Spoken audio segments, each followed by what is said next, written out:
My name's Mary, and I'm the Director of Youth Services at the Portland Public Library in Portland, Maine. And we're here to continue reading Calpurnia Tate, Girl Vet, Skunked. The book was written by Jacqueline Kelly, and it has illustrations by Jennifer L. Mayer. The book was published by Henry Holt and Company in 2016. Well, Calpurnia has 6 brothers, and one of them, Travis, has found a baby skunk. And he's trying to hide it from everyone except Calpurnia. So when we left them yesterday, they had just found another kit. Chapter 5. "Oh boy, another one!" Travis cried, all excited. Stinky grew even more excited at being reunited with his brother or sister, who could tell. The 3 of them would have thrown a party if I'd let them. The only one not excited by the reunion was yours truly. Nope, not excited. Not at all. Stinky wriggled and would have fallen to the ground, but for Travis catching him just in time. "Here," he said, shoving him at me. I don't think, but it was too late. I was left holding one kit while Travis practically dived into the hollow tree for the other. To my surprise, Stinky was soft and warm and furry, and he didn't smell. He tickled as he sniffed my fingers.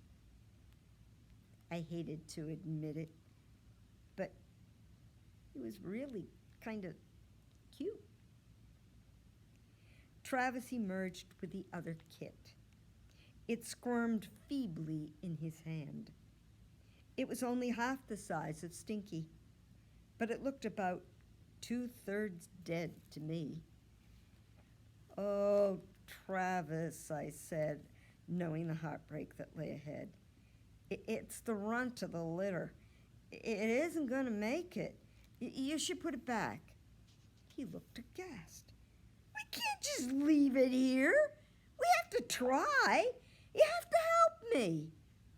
I thought for a moment. Did I dare to go to the vet, Dr. Pritzker? Would be asking a lot. He didn't look after wild animals, especially wild animals like skunks that were considered the lowest of the low. They were varmints, pests, real nuisances to the local farmers, tearing up gardens and stealing eggs from the hen house. Nobody in town would ever dream of trying to save a skunk because they were all too busy trying to kill them. Dr. Pritzker might think I was crazy, or much worse, stupid. And I didn't want him to think I was crazy or stupid, because he sometimes let me watch him doctor the cattle and horses, useful animals that were actually worth something. All that would come to a sudden halt if he thought I was crazy or stupid. I weighed all these things up. Then my soft-hearted brother began to plead with me. "Please, Callie, we have to try, please." He looked so upset that I knew I'd have to give in. I sighed. He cracked a huge smile, knowing he'd won me over. I shoved Stinky at him and said, "See if you can get some food into the little one. I'll go to Dr. Pritzker's and meet you at home." "Thanks, you won't regret it." He jogged off, clutching the kits to him. Of course I will, I shouted at him. I always do. Then I took off in the other direction. I made the run downtown to Dr. Pritzker's office in record time, and I was relieved to see his mare, Penny, hitched to his buggy out front. I'd caught him before he left on his first call of the day.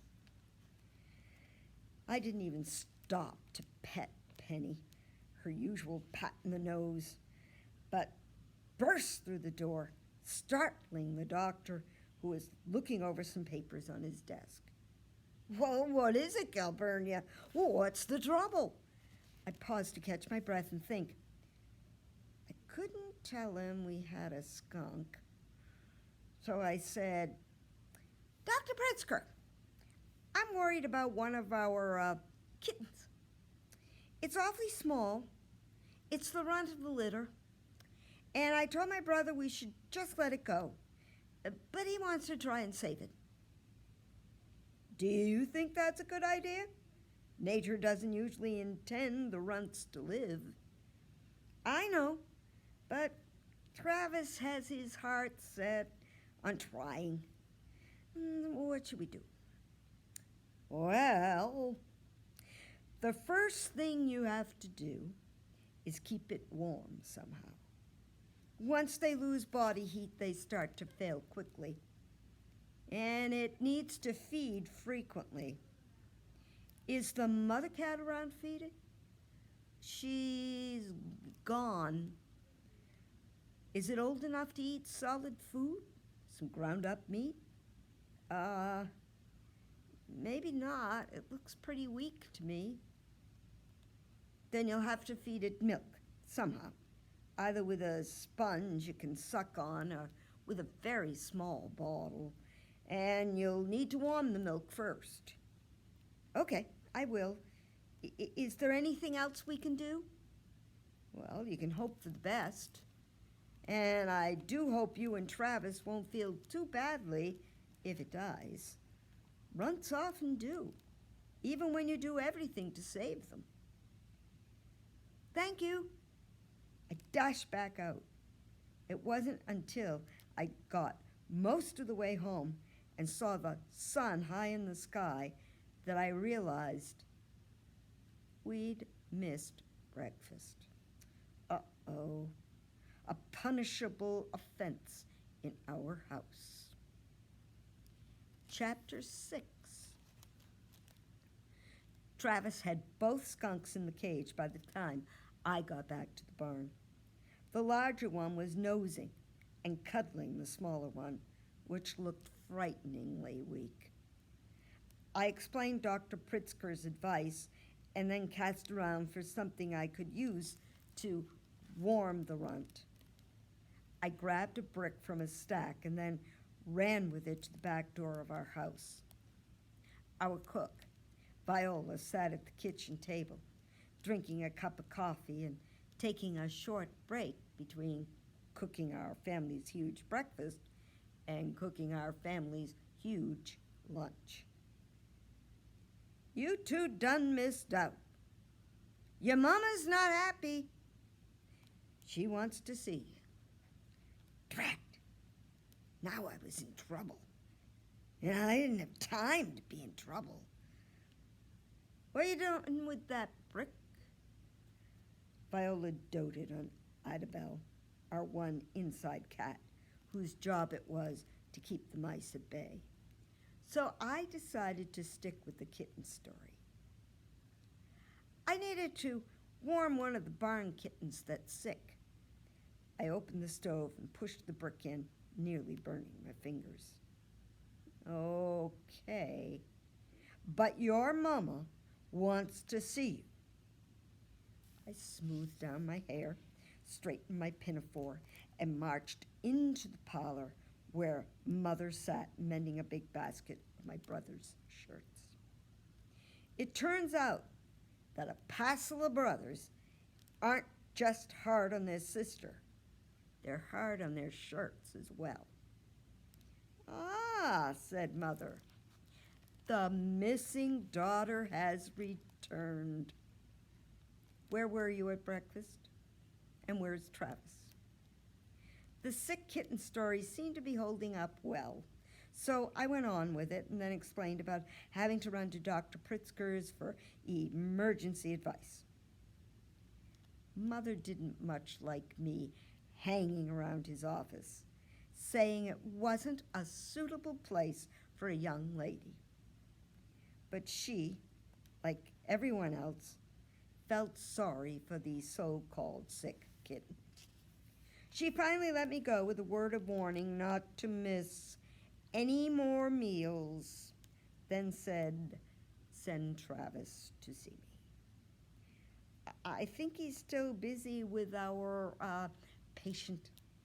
"Well, then after that, you may go." I went back to the kitchen, took a dish towel from a drawer, and scooped out the brick and wrapped it up again, nearly burning myself. This skunk doctoring business was dangerous in ways I hadn't expected. I hurried out to the barn with my warm bundle. Travis stood in the gloom next to the cage, looking anxious and biting his nails. "Stop that," I said. "Mother will get all over you about it, and you're already in trouble for missing breakfast. Look here, I've got a way to warm the kid up." "You didn't tell her we have skunks, did you?" I marveled at the boy. Was he insane? I told her we had a sick kitten. I told Viola that too. So that's what we've got, right? Right. We opened the cage and put the brick between the two. The bigger kit immediately nestled up against it. The smaller one didn't quite get it. So I picked it up and put it on top of the brick. It rooted around feebly, looking like it was trying to nurse in the fuzzy towel. "All right, next, warm milk. Go and find Flossie. We won't need much. She's out in the pasture." "Doesn't matter. We only need a couple of squirts. We've got to find a bottle that's small enough, or a sponge. Ugh, I guess I have to go back into the house again." Travis grabbed an empty jar and went out looking for our milk cow. I went back to the house, trying to think what I could use. We'd hand-raised orphaned lambs and piglets with bottles in the past, but they were far too big for the kid. Viola was gone from the kitchen. I rustled around the pantry, but there was nothing we could use. "Think, Calpurnia, think," I muttered. Somewhere in my distant past, I'd seen a tiny little bottle in the house, but where? Then it came to me. Mother was still sewing in the parlor, so I crept quietly up the stairs so as not to attract her attention. I went into the trunk room, stacked high with wicker traveling trunks, and then up the rickety stairs to the attic. The reek of mothballs grew stronger as I climbed higher. The hatchway into the attic creaked ominously as I pushed it open, just like in a ghost story. "Oh, stop," I told myself. "You're just being silly." The attic was dark and piled high with winter quilts. My grandfather's war uniform hung from one of the rafters like a dead Confederate soldier, complete with sword. I shuddered and wished I'd brought a candle with me. In the corner stood our old rocking horse, paint chipped off, scraggly real horsehair mane and tail mostly missing from hard use by many children, including me. All 7 of us had outgrown it, but for some reason, Mother had not been able to pitch it out. Over there were my old dolls, sitting in a row, dolls I hadn't played with in years. They grinned at me in the gloom and spoke in a whispery chorus. Callie, where have you been? Callie, we used to be your dearest friends, but now you have abandoned us in the dark. What do you have to say for yourself, Callie? I cleared my throat. Be quiet. You're not really talking, it's just my imagination, my overactive imagination. Are you sure, Callie? I told myself, Calpurnia, get a grip. I said to the dolls, oh, shut up. And they did. I opened a tin box full of doll clothes. Buried at the bottom was a tiny glass bottle with a rubber tip. Ha! I congratulated myself on being a clever girl and skedaddled out of there before the dolls could accuse me again. I'd outgrown them. Felt a bit sad about it, but not too sad because now I had other, better things in my life. Now I had my scientific notebook and Granddaddy to do experiments with. Now I had Dr. Pritzker to teach me about animals. Now I had tadpoles that turned into frogs and caterpillars that grew into butterflies. I crept back through the house and ran into Viola, peeling spuds in the kitchen. What have you got there? She said, squinting at me. Nothing, I said, and thrust the bottle into my pinafore pocket. Every time you got nothing, it turns out good. It never turns out good. Very funny. I kissed her cheek and ran out before she could swat me away. Back at the barn, I waited for Travis and worried about the runt, staring at it closely to make sure it was still breathing. It lay on the brick where I'd placed it, its rib cage barely moving in tiny shallow puffs. Travis clattered in, carrying the jar with a couple of inches of milk. He looked like he'd been in a fist fight with his hair standing on end and streaks of cow manure all over him. I stared at him. What happened to you? It's Flossie, he panted. She's not used to being milked at this time of day. She didn't like it one bit. He wiped his brow. And all this time, I thought we were friends. Did you find a bottle? I showed him the doll bottle, and we both agreed it was perfect. It had to be. That's all there was. I poured the warm milk into it while Travis took the runt and cuddled it in his arms. I think the brick is working, he said. He feels nice and toasty. I had my doubts. The poor little thing looked pretty limp. I held the bottle to its mouth, but didn't move. What's wrong? Said Travis. Why won't he drink? I don't know. Maybe he won't drink cow's milk. Maybe we'll only drink skunk's milk. Maybe we have to round up skunked milk. But Travis was in no mood for joking. We can't milk a skunk, he cried, sounding dangerously close to tears. All right, then. We're going to have to force it. I squeezed the rubber tip of the bottle, and a little milk oozed out. Wake it up. How? Poke it, shake it, do something. He poked it gently, but it didn't move. All right, Calpurnia, I told myself. Drastic times call for drastic measures. I pinched the kit by the scruff and pulled its head all the way back so that its tiny pink mouth gaped open. I pushed the bottle deep inside. The kit gagged, and milk dribbled down its chest. It won't swallow, Travis said miserably. What more could we do? By now I figured it was a goner and we were going to have to make yet another trip to the sad little cemetery out back where my brother's failed pets were laid to rest.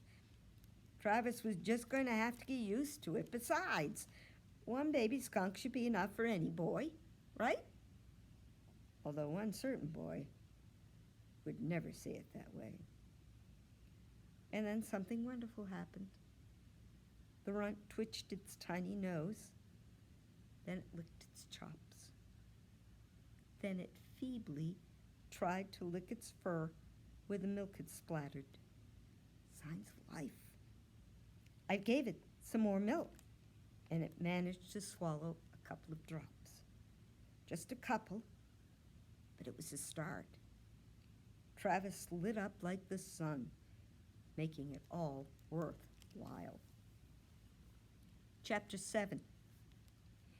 If Travis was an idiot to adopt 2 skunks, I, being 1 year older and so much wiser, was an even bigger idiot for going along with him. Right? In my defense, I have to say that I warned him and warned him, but of course he grew more and more attached to them. So now we were stuck with Stinky, the skunk, and Winky, the runt. I thank my lucky stars there weren't a dozen kits hidden in that tree.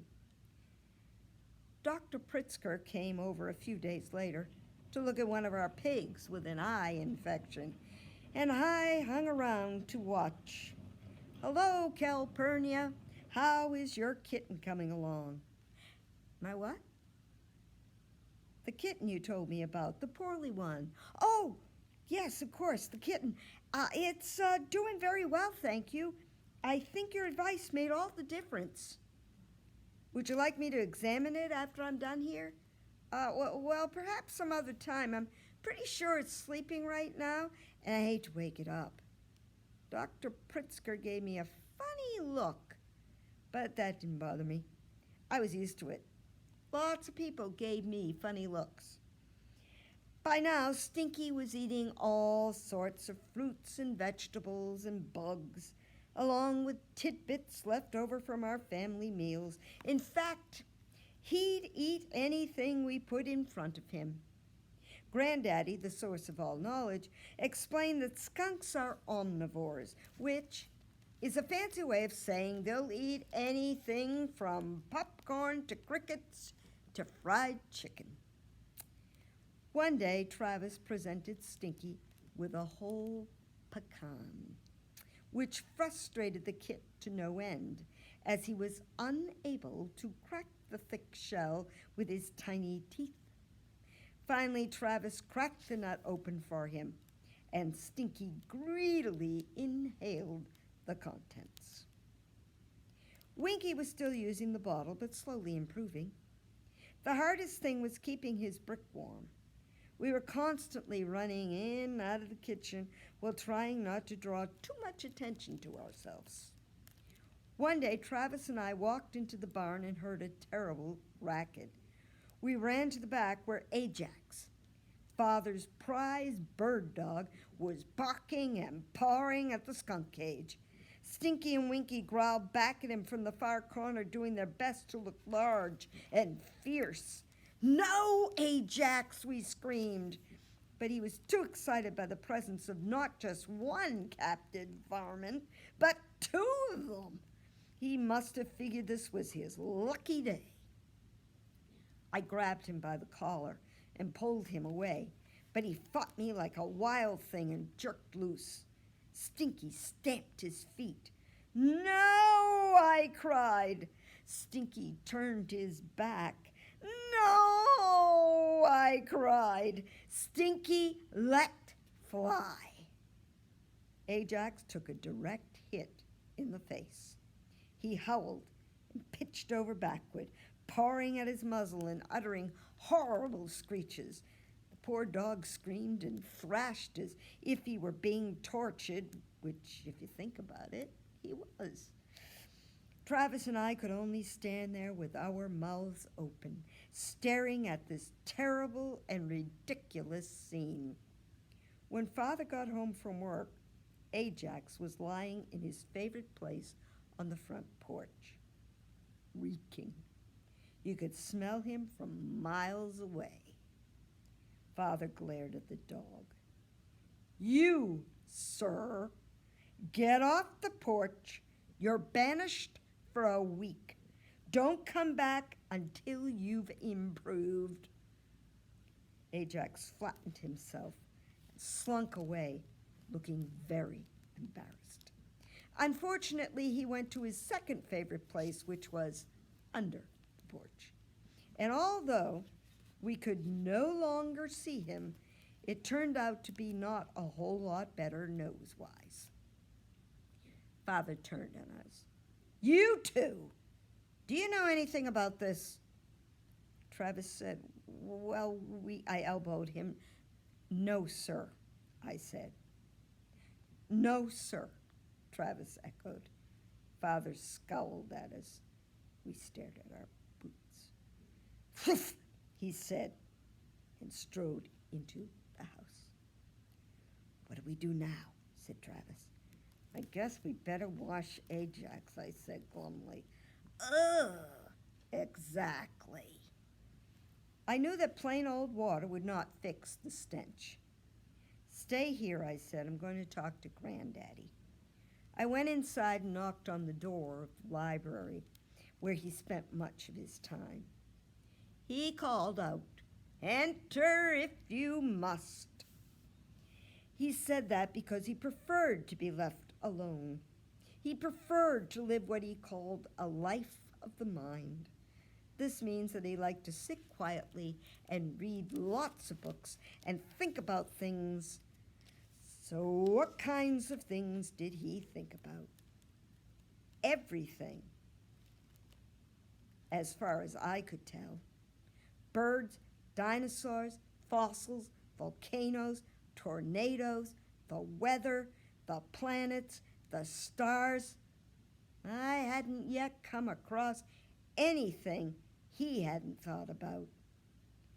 I hoped he'd given some thought to skunks and dogs.